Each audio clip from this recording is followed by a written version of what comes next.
जब से तालिबान आतंकवादियों ने अफगानिस्तान पर कब्जा किया है, उनके जुर्म और अत्याचार की कहानी पूरी दुनिया के सामने आकर खड़ी हो गई है।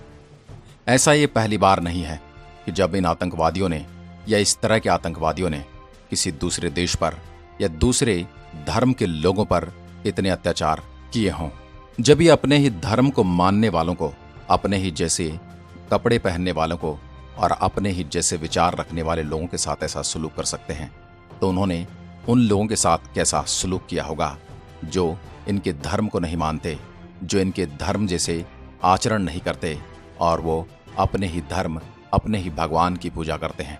जिस तरह से आज अफगानिस्तान के आतंकवादियों को मीडिया ने यानी इतिहासकारों ने लड़ा के कहना शुरू कर दिया है, वैसे ही हमारे इतिहास में भी बहुत से दमनकारियों को, बहुत से आतंकवादियों को, बहुत से हमलावरों को शहंशाह और न जाने क्या क्या उपाधियों से नवाजा गया है।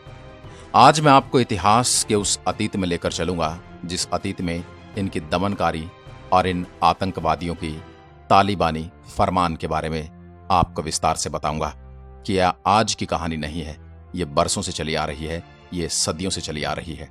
आज मैं आपको एक ऐसे ही योद्धा के बारे में बताऊंगा जिन्होंने इन दमनकारियों के सामने, इन आतंकवादियों के सामने, इन लुटेरों के सामने, इन हमलावरों के सामने घुटने नहीं टेके।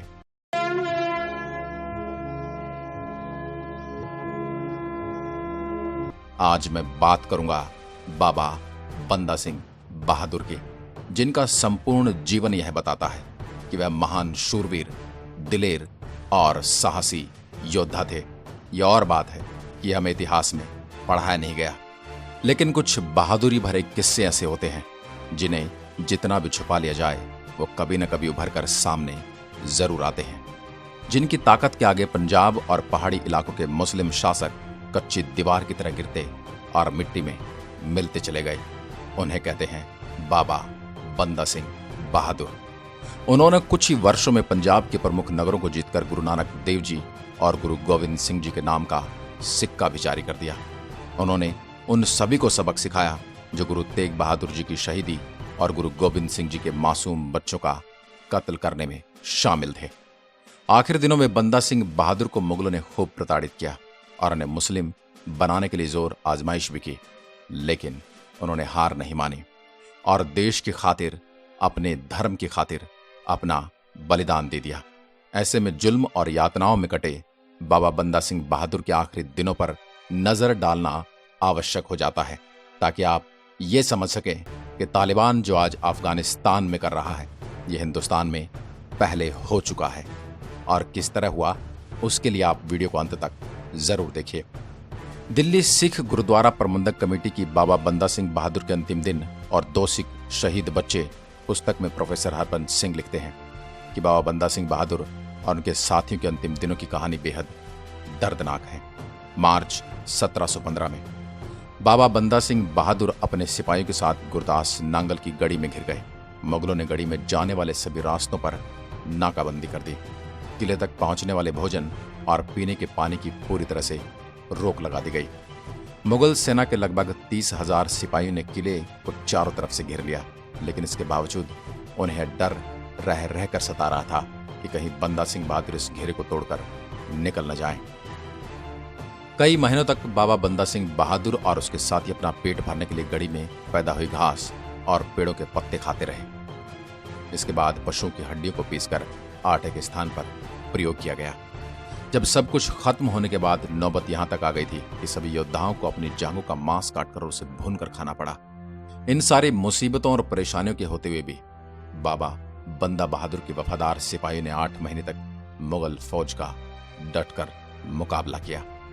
जब बचने का कोई रास्ता नहीं बचा तो शारीरिक रूप से कमजोर हो चुके इन योद्धाओं ने गढ़ी के दरवाजे खोल दिए। शाही फौज भूखे भेड़े की तरह बीमार और भूख के शिकार सिखों पर, हिंदू योद्धाओं पर टूट पड़ी और लगभग 300 योद्धाओं का नंगी तलवारों से कत्ल कर दिया गया। 17 दिसंबर 1715 को बाबा बंदा बहादुर को 740 सिखों के साथ लोहे की जंजीरों में जकड़कर कैद कर लिया गया।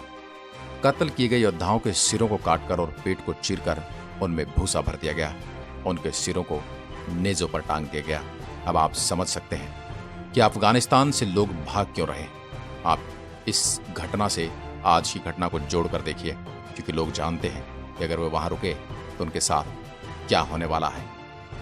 कैद किए गए सिखों को दिल्ली ले जाया जाना था। इससे पहले उन्हें जंजीरों में जकड़कर बेहद घटिया वस्त्र पहनाए गए और जानवरों की पीठ पर बांधकर लाहौर के बाजार में उनकी नुमाइश की गई। यानी ये मुगलों का जीत का जश्न था। इसके बाद इन कैद की गई योद्धाओं को दिल्ली भेजने का प्रबंध किया गया। लाहौर के सूबेदार ने स्वयं इन कैदियों को दिल्ली ले जाकर मुगल शासक को सौंपने की आज्ञा मांगी। श्री गुरु तेग बहादुर खालसा कॉलेज दिल्ली विश्वविद्यालय के प्रोफेसर हरबंस सिंह दिल्ली सिख गुरुद्वारा प्रबंधक कमेटी के प्रकाशन में छपी पुस्तक में लिखते हैं, इन सिखों को जुलूस निकालते हुए दिल्ली में लाया गया था। सबसे आगे सिखों के सिर भूसी से भरकर नेजों और बांसों पर टंगे हुए थे।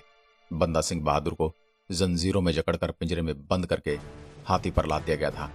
उनका मजाक बनाने के लिए उन्हें सुनहरी पगड़ी और जरी से सजी फूलों वाली पोशाक पहनाई गई थी।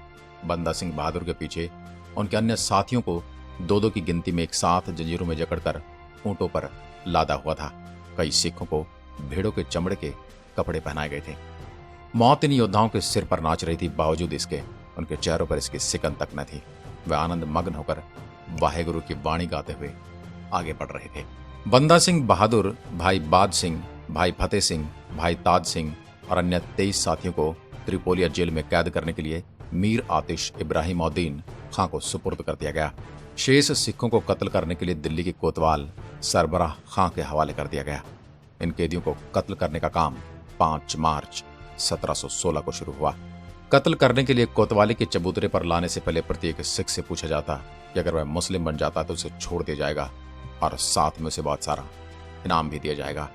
लेकिन किसी ने भी अपने धर्म को नहीं छोड़ा और हंसते हंसते बलिदान हो गए। बंदा सिंह बहादुर के साथी तो कत्ल कर दिए गए, लेकिन उनकी मौत को कुछ समय के लिए टाल दिया गया ताकि उनके गुप्त खजाने का पता लगाया जा सके और यह देखा जा सके कि वो इस्लाम कबूल करते हैं या नहीं। अंत में 9 जून 1716 को इनकी भी मौत का हुक्म जारी कर दिया गया। कत्ल करने से पहले बंदा सिंह बहादुर के आगे भी 2 शर्तें रखी गई, मौत या इस्लाम।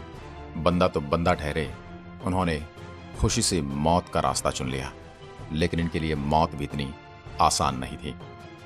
मौत से पहले बंदा सिंह को सुनहरी कपड़े पहनाकर कुतुबुद्दीन बख्तियार काकी की दरगाह पर लाया गया और दरगाह के चारों ओर घुमाया गया। इसके बाद बंदा सिंह बहादुर को एक स्थान पर बैठा दिया गया और उनके 4 वर्ष के बेटे अजय सिंह को उनकी गोद में रख दिया गया। बंदा सिंह से कहा गया कि वह अपने हाथों से अपने बच्चों का कत्ल कर दे। जब बंदा सिंह ने यह करने से मना कर दिया तो जल्लाद ने स्वयं तेज धार वाली तलवार से अजय सिंह के टुकड़े कर दिए और उसका फड़फड़ाता हुआ कलेजा निकालकर बंदा सिंह के मुंह में ठूंस दिया गया। जो लोग ये कहते हैं कि मुगल सल्तनत ने हिंदुस्तान को सोने की चिड़िया बना दिया, सोने की चिड़िया कैसी होती है वो बड़े ध्यान से देखें। अपने बच्चे का कत्ल भी उन्हें अपने फैसले से डिगा नहीं पाया और उन्होंने मौत को गले लगाना बेहतर समझा। इसके बाद जल्लादों ने खंजर मारकर बंदा सिंह बहादुर की आंखें निकाल दी और बायां पैर काट दिया। गर्म चिमटों से उनके शरीर का मांस नोचा गया। हड्डियों से चिपका मांस कितनी देर टिकता, वह सब खींच लिया गया और जब मांस के नीचे से सफेद हड्डियां दिखाई देने लगी तो उनके शरीर के प्रत्येक अंग को काट काट कर अलग कर दिया गया और कोशिश ये की गई कि उनकी जान न निकले। बंदा सिंह बहादुर ने यह अत्याचार बड़ी दिलेरी से सहे। इसके बाद उनके शेष बचे साथियों को भी इसी तरह से मार दिया गया। इस तरह से बाबा बंदा सिंह ने बड़ी बहादुरी से मौत का आलिंगन किया, लेकिन मुगलों के जुर्म और यातनाओं से हार नहीं मानी। उनकी कोई भी यातना उन्हें अपने पद से डिगा नहीं सकी और ये कहानियां, ये किस्से, ये वीरगति, ये बहादुरी न हमें कभी पढ़ाई जाती है न कभी सुनाई जाती है। इसके बारे में आपका क्या कहना है हमें कमेंट में लिखकर जरूर बताइए। हमें अतीत से सीखने की जरूरत है, अतीत को भुलाने की नहीं। जय हिंद, जय भारत।